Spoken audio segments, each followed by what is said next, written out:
The afternoon sun filtered through the kitchen window, casting long golden shadows across the worn linoleum floor. Sarah stood at the sink, washing dishes from lunch, her hands moving in the familiar rhythm she'd perfected. Over 7 years of single motherhood.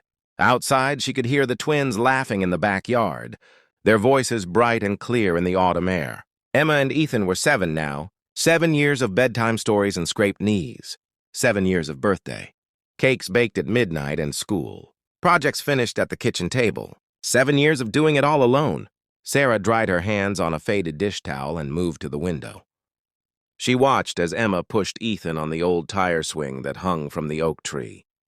The rope creaked with each arc, a sound that had become part of the soundtrack of their lives. Ethan's laughter rang out, pure and uninhibited, and Sarah felt that familiar ache in her chest, the one that came from loving so deeply it almost hurt.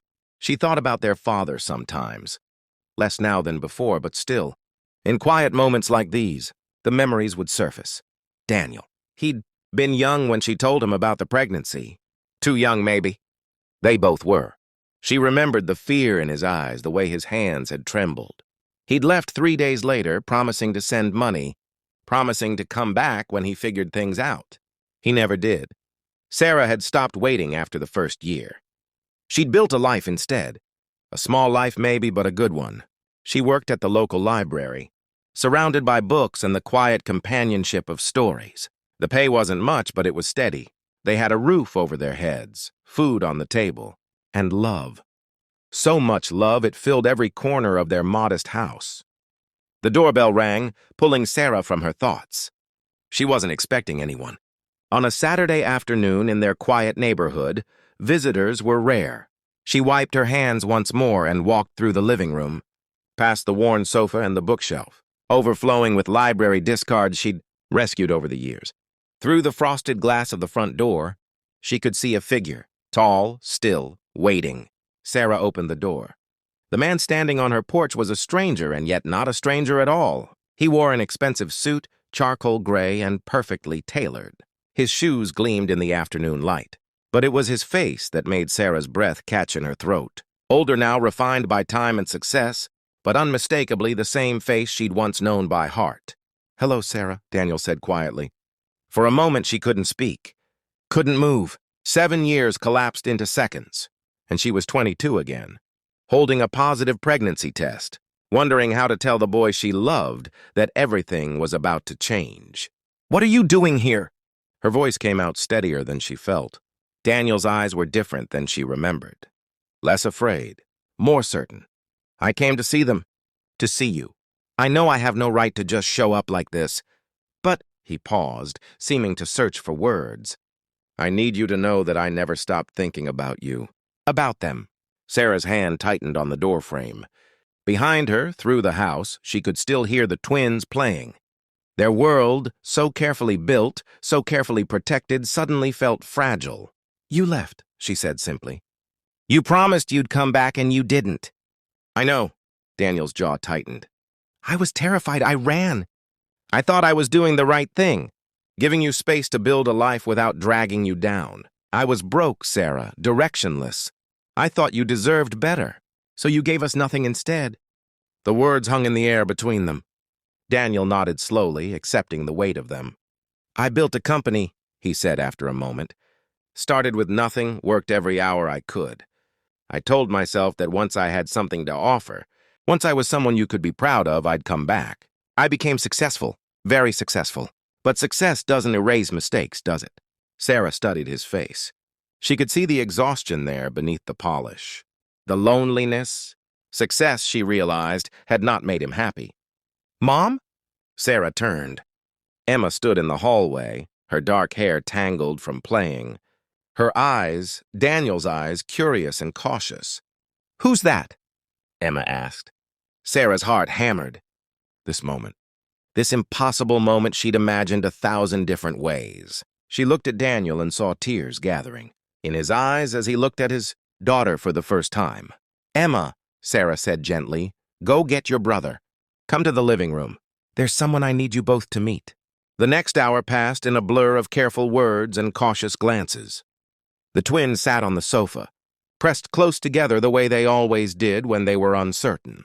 Daniel sat in the armchair across from them, his expensive suit looking out of place in their modest living room. He didn't talk about his money.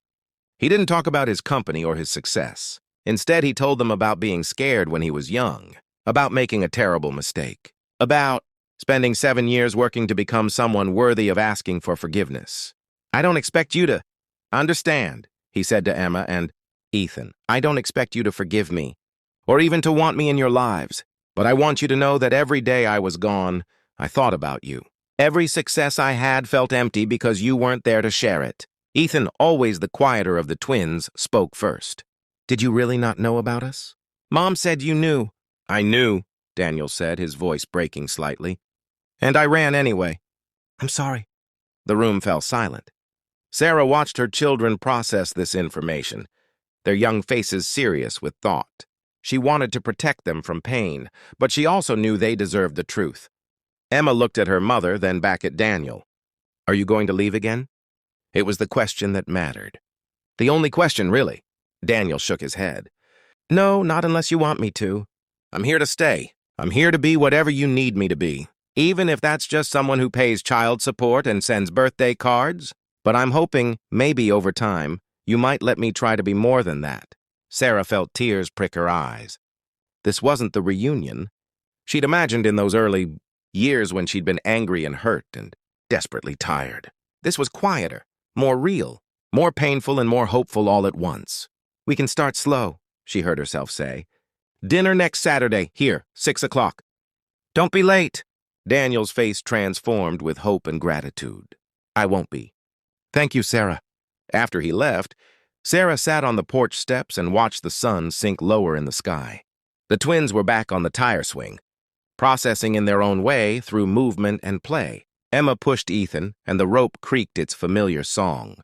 Sarah didn't know what would happen next, whether Daniel would prove himself this time or disappoint them all over again. But she knew that she'd built something strong enough to withstand whatever came. She'd built a family on love and resilience, and no one, not even a billionaire CEO with regrets, could take that away. The evening air cooled around her, and Sarah pulled her cardigan closer. Inside, she'd need to start thinking about dinner. Tomorrow there would be laundry and library work and helping. Ethan with his math homework. Life would continue in its gentle, persistent way. But something had shifted. A door that had been closed for 7 years had opened just a crack. And through it, Sarah could see not just the past, but the possibility of a different future. She stood up, brushed off her jeans, and walked back inside. The twins would be hungry soon, and there was pasta to boil, sauce to heat, a table to set. There was always another meal to make, another day to live, another chance to choose love over fear. And that, Sarah thought as she filled a pot with water, was enough.